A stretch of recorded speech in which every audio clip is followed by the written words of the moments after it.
I am Joe Calvinheim, and today I will be making a pendant for a necklace.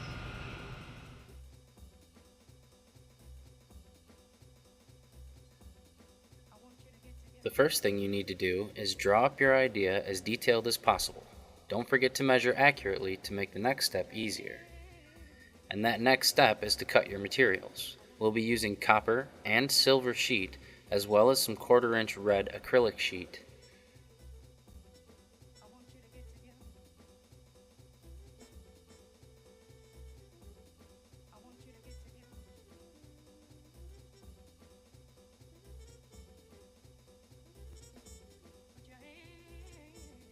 Next up is to use a divider that will mark the lines to be sawn.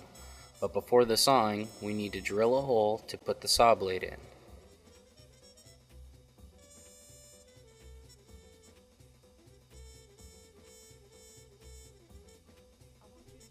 Sawing from the inside of the metal as opposed to the edge and cutting out shapes or patterns is known as piercing.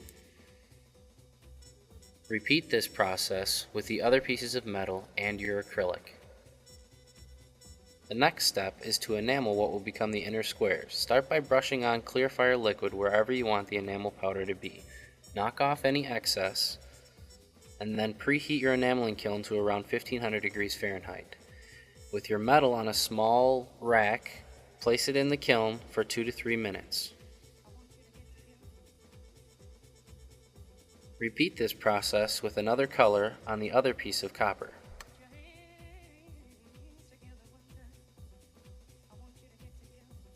Next, we drill a hole in the acrylic for the bail.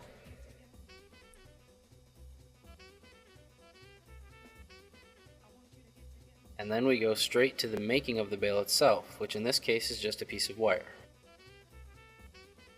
First we use a torch to ball up the end of the wire. Then insert the wire into a draw plate and hammer the end flat. This flat part will be on the inside. Then use the pliers to bend the wire on the outside into a loop, thus making it a bail.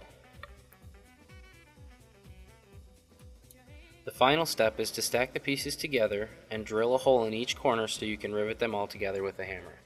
Here is the final pendant, and since we used a bail that can spin, the pendant can be flipped easily for a slightly different look depending on the color of the enamel.